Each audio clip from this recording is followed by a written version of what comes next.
Welcome to Athens, wanderer. More specifically, welcome to the musical hub of the city, the Odeon. Sometimes, when the burdens of life begin to weigh heavy on my shoulders, I come here, close my eyes, and surrender myself to the music. It makes me feel like I'm a child again. My mother singing me to sleep with a gentle lullaby. The Odeon was where musicians came to share their songs with the public. The melodies played here caught the wind and drifted through the air, soothing the souls of Athenians across the city. Come find me when your visit is complete, and we will talk about the things you've learned. See you soon, wanderer.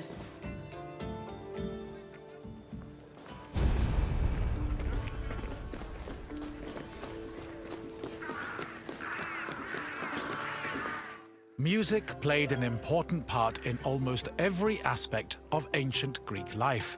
Whether attending a public gathering, rubbing elbows at a dinner party, laying out offerings in a temple, or marching into battle, there was a song for everything. Aristotle even wrote that music increased the efficiency of laborers, and it was often played for rowers and field pickers to keep them working at a steady rhythm.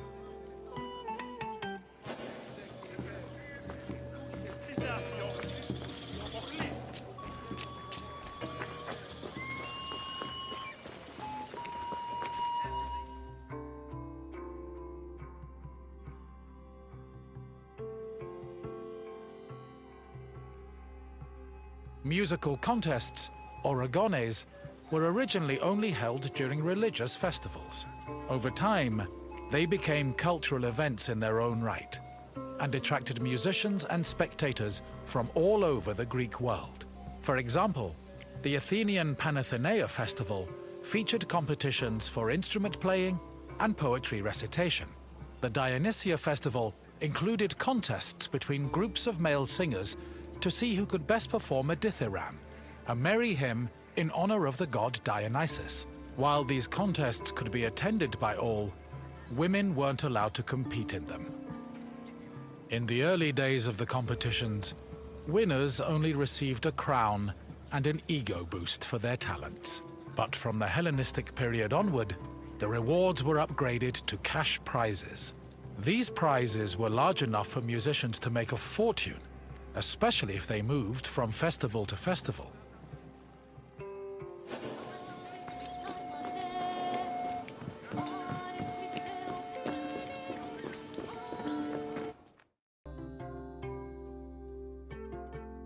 The Odeon of Pericles was built sometime between the 440s and 430s BCE.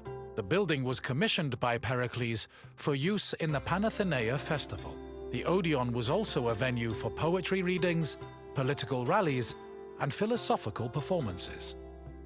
According to ancient sources, the original design of the Odeon was inspired by the tent of the Persian king Xerxes, a spoil of war the Athenians salvaged after their decisive victory at Salamis in 480 BCE. The building's roof was made of timber from captured Persian ships. In this sense, the Odeon was both a triumphant symbol of Athens and an insult to their Persian enemies.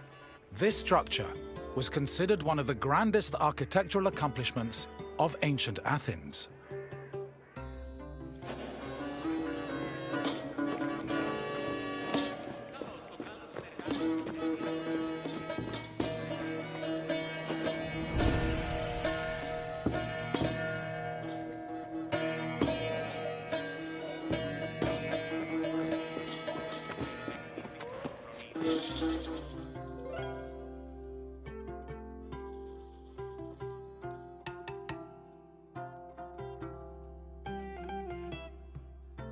In ancient Greece, there was a type of music for almost any occasion.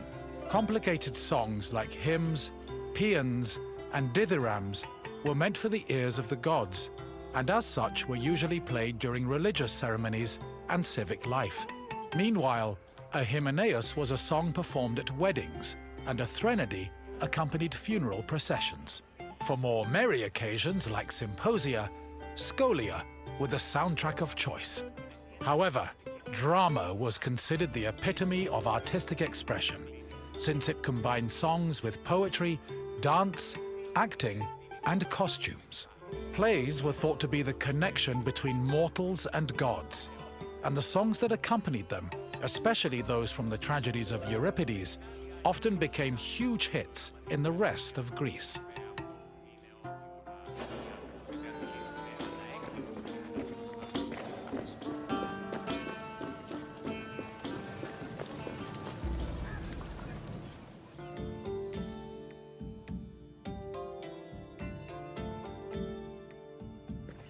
Hello again. I trust your visit was worthwhile, and that learning of music was a feast for your mind. I know it was for mine. Is there anything else you'd like to do?